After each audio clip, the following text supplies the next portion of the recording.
کی اہمیت۔ آج تعلیم چاہے کتنا ہی ترقی کر لے، ہر دور میں تعلیم کا اصول بہت اہمیت کا حامل رہا ہے۔ تعلیم کا مطلب صرف درس و تدریس نہیں، امتحان دینا معاشرے کا اصول نہیں۔ تعلیم سے مراد انسان کی ذہنی جسمانی نشو و نما ہے۔ آج سے 1400 سال قبل ماضی میں جھانک کر دیکھے، دنیا میں قدیم معاشرہ تھا تو انسانوں کا، مگر جہاں پر غیر مہذب انسان موجود تھے، جہاں طاقت عزت کی معیار تھی، پھر ایسے میں صدر علی وقار رحمت خدا بندی جوش میں آئی اور انسانوں کو تعلیم کے جیور سے آراستہ کرنے کے لیے سرکار دو عالم کونین محمد صلی اللہ علیہ وسلم کو معلم بنا کر بھیجا گیا کہ جن کی تعلیم و تربیت کی بدولت اس معاشرے نے کربٹ بدلی۔ یہ وہی لوگ تھے، وہی انسان تھے، وہی قبائل تھے، لیکن ان کا طرز زندگی بدل گیا، ان کا رہن سہن بدل گیا کہ جو معاشرہ ظلم و ستم اور بربادی کی علامت تھا، اب وہی معاشرہ پیار و محبت، امن و سکون کی علامت بن گیا۔ جناب صدر علی وقار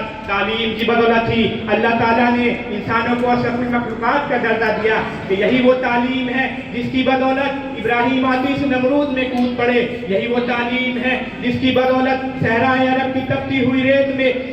حضرت بلال حبشی نے احد احد کا نعرہ بلند کیا، یہی وہ تعلیم ہے جس کی بدولت موسیٰ فرعون سے ٹکرا گئے، یہی وہ تعلیم ہے جس کی بدولت نواسائے رسول حضرت حسین اپنی نانا کی تعلیمات کو زندہ رکھنے کے لیے میدان کربلا میں اپنا سر کٹوانے کے باوجود نیزے پر کلمہ حق بلند کیا۔ یہ سب تعلیم و تربیت کا ہی اعزاز ہے کہ آنکھ کی پرستش کرنے والوں نے آنکھ کو اپنے قابو میں لے لیا، چاند پر پرچم لہرا دیا، آسمان کی بلندی میں لوہے کی جہاز اڑا دیے، سمندر کے پانی میں لوہے کی کشتیاں دوڑائی۔ تعلیم ہی کسی قوم کی تعبیر و ترقی کی بنیاد ہے، تعلیم ہی کسی قوم کی مرہون منت ہے۔ جناب صدر علی وقار یہی تعلیم جب بریلی کے دینی درسگاہ پہنچی تو احمد رضا کو اعلیٰ حضرت بنا دیا، یہی تعلیم جب اقبال کے پاس پہنچی تو انہیں ڈاکٹر علامہ اقبال بنا دیا، یہی تعلیم جب غلام محی الدین کے پاس پہنچی تو انہیں ابوالکلام آزاد بنا دیا، یہی تعلیم جب ایک مؤذن کے بیٹے کے پاس سائنس کے لائبریری میں پہنچی تو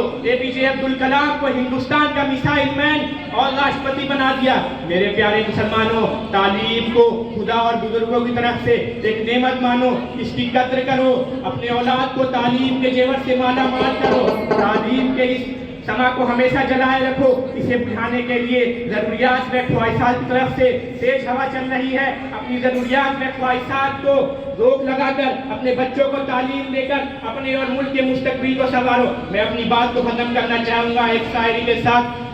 اللہ سے کرے دور تو تعلیم بھی فتنہ، املاک بھی اولاد بھی جاگیر بھی فتنہ، حق کے لیے اٹھے تو شمشیر بھی فتنہ، شمشیر ہی کیا نعرے تکبیر بھی فتنہ۔ شکریہ۔